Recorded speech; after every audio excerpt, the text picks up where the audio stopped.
A Terrace, bolted to the side of a 12-ton off-road truck. That's how this one opens, and it tells you plenty.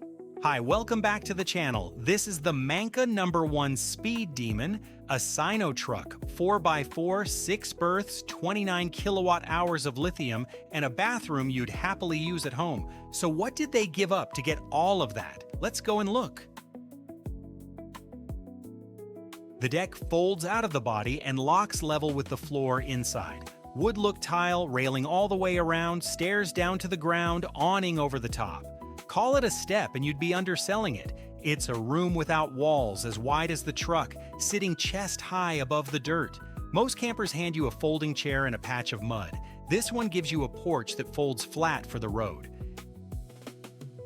Through the door, and the first thing you notice is that nobody's stooping. You walk in and stand up straight. Lockers run the full length above the windows, every window screened. Gray leather bench, solid wood table, a television on the wall, household sockets by the seat. 6 people are cleared to sleep in here. Daylight comes in from 3 sides. Honestly, it feels like a small apartment. And then you turn around, a full wet room in a truck built to climb a riverbank. Washing machine left, toilet right, sink between. In campers this size, you usually get a plastic pod. Lift this floor panel and there's a real shower tray underneath with its own drain. The floor is the shower, 1 room, 2 jobs. Every edge in here is sealed because the water lands on the floor. A front-loading washing machine, in a truck, not a portable drum, a machine that opens all the way and takes a normal dose of detergent with the dosing instructions inside the door, because whoever built this expects you to use it. Beside it sits the water controller, tank level, pump, fill state, 1 panel, 80 gallons, 300 liters of fresh water, a reserve tank behind it, and 21 gallons for the waste. That's a week off grid. Washing yourself and your clothes plugged into nothing, and it plumbs into the tanks, no buckets involved. Now look at how the room's finished. White vessel sink on the counter, chrome mixer, mirror, and behind the mirror line, the cabinets run the width of the wall. The mirror is a cabinet front, so that storage hides in plain sight. The shower's a wall valve with a handheld head, and the head has modes, so you can cut the flow right down when every drop comes out of your own tank. Then there's this, a wall-mounted electric towel dryer in a camper.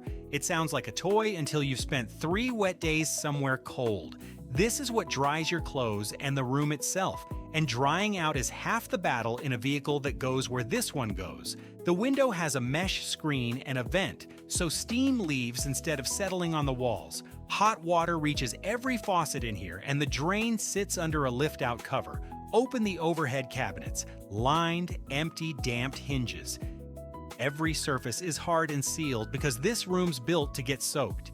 And here's the point, 2 people can live in this thing for a month without a campsite.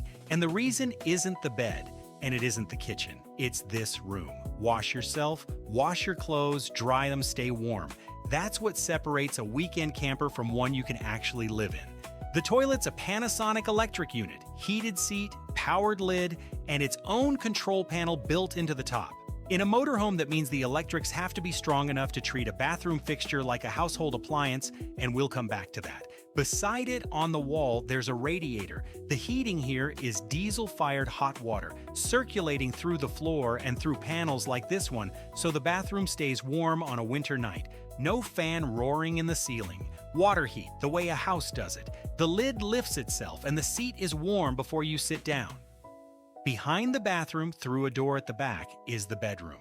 The bed's a full platform with a split mattress, so each half lifts on its own. 2 windows, 1 each side, screened, on gas struts that hold them wide open. Under the mattress edge, more cabinet doors, and the platform lifts for the storage below. Of the beds here, this is the one you'd want. Then you spot this switch on the wall, marked in and out, sitting exactly where you would reach for a light. The bedroom wall is a slide-out. Parked up, that whole section pushes outward and the room grows sideways, which is how you get space to walk around a bed in a body this narrow. Nobody's climbing over anybody at 3 in the morning. A bedroom that expands in a truck that can climb a riverbank.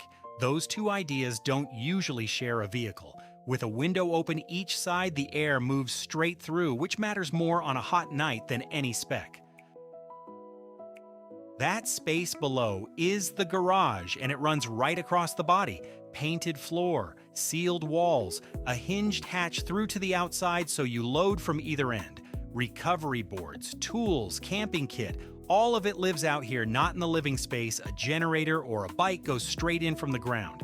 The hatch has gas struts and a lock, and on the wall inside it, the plumbing panel, valves, and lines in one place where you can reach them. Back inside, every cabinet uses the same round push latch, so nothing swings open on a rough road. Open one and you can see how it's put together, with lined interiors, metal hinges, a solid door front. Sounds like a small thing. On a vehicle that gets shaken for hours, it's the difference between arriving to a tidy camper and arriving to a mess. Now the kitchen, and it opens with the appliance most builders drop first, because it wants real power the second you press the button. A full-size Siemens microwave built into the cabinetry with a proper trim frame, black glass front and all, framed in rather than wedged into a hole. Above it, a lift-up locker lined inside for the things you reach for daily. That's a household appliance running off the vehicle's own batteries, and it's here because the electrical system can carry it. Along the counter, the windows use the same gas strut design as the bedroom, each with a pull-down shade in a roller cassette. Pull it down and the kitchen goes dark in a second, which is what makes cooking at a truck stop feel private. Below the counter, the refrigerator. It's a compressor unit, so it keeps working when the weather turns hot, and it's split in two. Fridge and freezer, each with its own latch door. Wire shelves, two clear drawers at the bottom so you can see what is left without opening anything, and a control panel with a display on the front. The vent grill along the front edge of the countertop is its exhaust, so heat leaves through the furniture instead of warming the room. Those latches are the heavy kind that won't shake open on a forest track, and the door fronts are wood grain so the whole thing disappears when it's shut. This is the appliance that decides how far you get between towns. Cold food in a hot country is a power problem, and we're about to see how they solved it. At the end of the counter, there's a sliding glass door, and it opens straight back onto that terrace. Beside it, a wooden table folds down off the wall so you can eat facing the deck, then fold it flat when you want the floor back. The button on the panel drives the platform out. 2 steps and you're outside on a deck as wide as the body. That's the layout trick here. The kitchen has an outdoor room attached to it.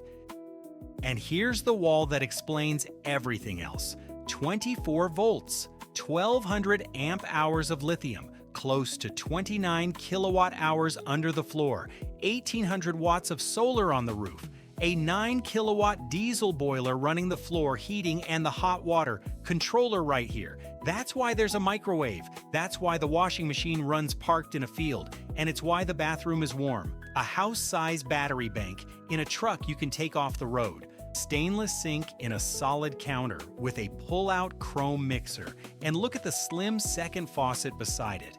That one's the filter. The camper carries a purifier plumbed in line, so drinking water is cleaned on its way out, and nobody's pouring tank water through a jug. Under the overhead lockers, a light bar you press with a finger so the counter is lit without lighting the whole camper. The mixer pulls out on a hose, the only sane way to wash a pan in a sink this size. Lift the locker and it's lined and empty on damped hinges that stay up while your hands are full. These drawers are what I'd point at if someone asked whether this was built for travel or for a showroom. Bowls and glasses sit in wooden dividers, each in its own slot, and the drawer below holds plates the same way. Nothing rattles, nothing slides, nothing breaks. Open it after a mountain road and everything's still standing where you left it. And the bench beside it has a seat belt, a travel seat, not just furniture. Someone cut those dividers to the shape of each piece. Back at the door, the dinette. A solid octagonal table with a bench wrapped around it and lockers overhead. 4 people eat here without climbing over each other, and the table drops down to make one more bed on top of all that. Outside, the body's a composite shell with flush hatches and a retractable step at the door. You can see the scissor frame that carries the Terrace folded flat against the side, spare wheel and 2 shovels on the back, between a pair of full-height lockers which tells you what kind of trip this was drawn for. Up top, the roof lifts, and the awning rolls out along the whole flank, and underneath all of it, a SINOTRUK Daily 4x4 with the bull bar, snorkel, and spotlights built in. 7.4-liter inline-six, 350 horsepower Allison 6-speed automatic, 1,000 pound-feet of torque, 22.5-inch wheels, 80 gallons of diesel, 26,000 pounds, 12 tons of vehicle, a folding terrace, a full wet bath, a washing machine, and none of it costs you the ability to leave the pavement. Thanks for watching. If you take this one, tell me in the comments and subscribe for the next tour.